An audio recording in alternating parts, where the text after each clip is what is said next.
said he was qualified, so he whooped his ass, while he was in there. Now, the other stuff that happened, it went down the way it did, man.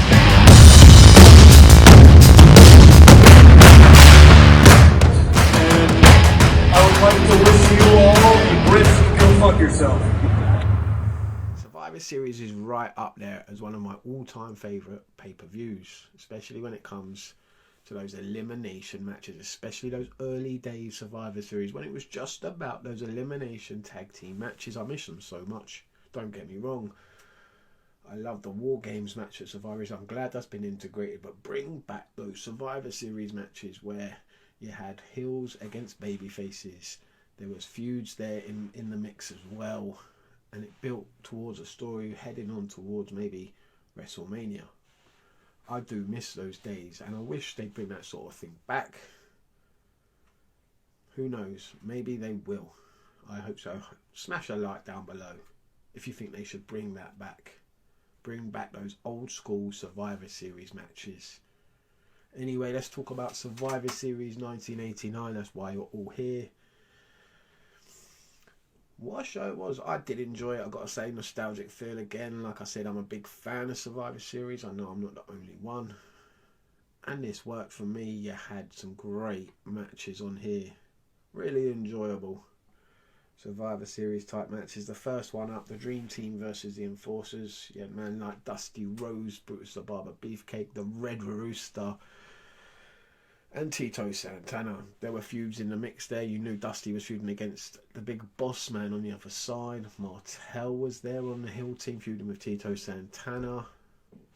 And then filling out the team, you had heels like Bad News Brown. And who was the other man there? 1 second. Oh man, I've forgotten already. That's it, Honky Tonk Man.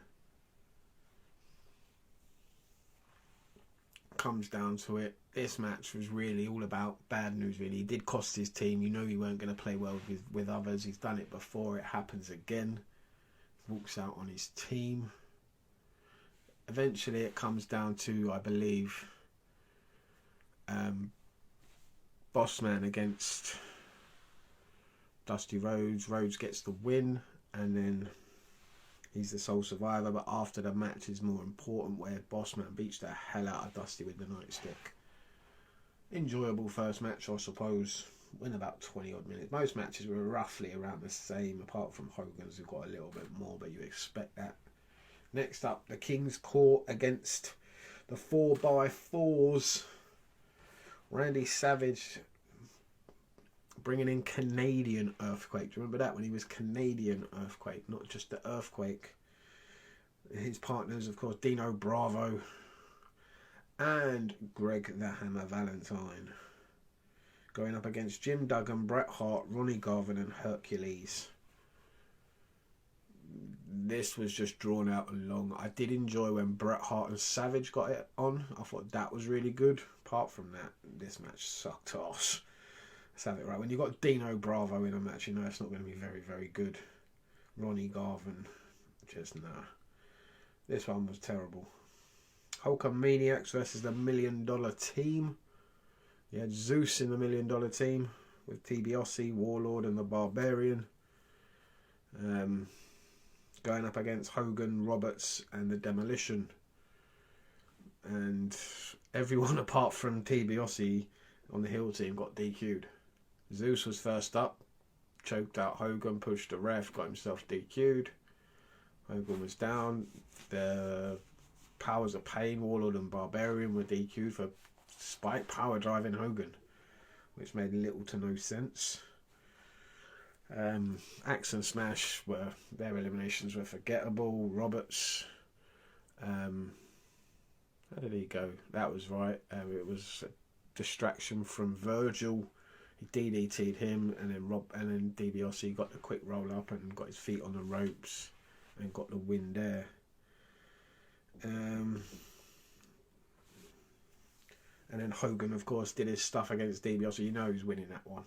You knew as soon as the bell rung. Even back then, back in the day, you knew who was winning this one. You knew Hogan would survive. It was just who else in his team. The Rude Brood versus the Rowdies Roddies. Roddies Rowdies. Rowdy's Roddies. I don't know. What a stupid name. But the Rude's Brood were a pretty decent side. You had Mr. Perfect, Rick Rude, and Jacques and Raymond Rougeau. They were up against Rowdy Roddy Piper, Jimmy Snooker, and the Bushwhackers. Perfect was the sole survivor. That's all that mattered, really. They were building up Mr. Perfect. I'm surprised Rick Rude didn't survive, but I understood him and Piper feuding, brawling to the back. That made sense, building up their feud. But then that goes nowhere, really, if I remember correctly. You're expecting that to go to WrestleMania, but it doesn't, because we know Rick Rude doesn't hang around till then. And we know what Piper does at WrestleMania 6. Other than that, yeah, this was just Mr. Perfect, showing how great he was, in my opinion. Then we got to the Ultimate Warriors against the Heenan Family, and this was ruined because on November the 1st, Tully Blanchard tested positive for drugs. And he had to be replaced by Bobby the Brain Heenan. Jesus. And Heenan did a good job, I suppose. He was entertaining in the match. It was probably the most entertaining thing in the whole match. It was nice to see Shawn Michaels and Arn Anderson. I thought they were really, really good when they got it going. The rest of it, you had André, who lasted all of 20 seconds because you know he can't even do anything in the ring. So that was probably the smartest decision. Haku was decent. Him and Arn Anderson carried the team basically until they were both eliminated. What's up for Marty Jannetty was that he was pinned by Bobby the Brain Heenan, but yeah, you had to do that really. That was a good spot, get some heat for Heenan. He was brilliant, especially when Arn got eliminated and he was like, where you going, where you going? And that's the last we see of Arn Anderson. He just walks off into the sunset. Next we see of him is at Starrcade. So yeah, we'll talk about that in the next video. Arn Anderson just leaving and walking off into the sunset. So this was a shame, really. I did enjoy Tully Blanchard and Arn Anderson in the WWF. I'm sure a lot of people did. They had some very good matches. It's sad that it ended the way it did. And we never really see Tully Blanchard again, really. Apart from he shows up an odd appearance in ECW, I believe.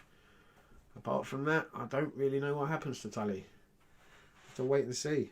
Arn Anderson goes back to the WCW, NWA, and we know where his career goes from there. Yeah, that was Survivor Series. Ended kind of flat, I felt. After the Hogan match, it kind of started to go a bit flat. The Warrior match, I was never a big fan of Ultimate Warrior. Like I said, Shawn Michaels shone in this match. He survived pretty much till towards the end. Great spine buster from Arn Anderson to eliminate him. But you could see it, like he had something in him back then. Like Shawn Michaels was going to be a star. And Arn Anderson was fantastic in this match. That's all I'm going to say. Him and Shawn Michaels, when they were in the ring together, it was brilliant. That was the only highlight apart from the comedy from Heenan. Overall, this show wasn't one of the best Survivors. It wasn't my favourite Survivor Series, but I did, like I said, I enjoyed these types of Survivor Series much more than the ones we've had in, say, the last 10 years. I know I'm not the only one, and I wish they'd bring these sort of matches back. And that's all I've got to say about that, really. Thank you very much for watching, and smash the subscribe button. This has been Grey Talks Wrestling. See you next time.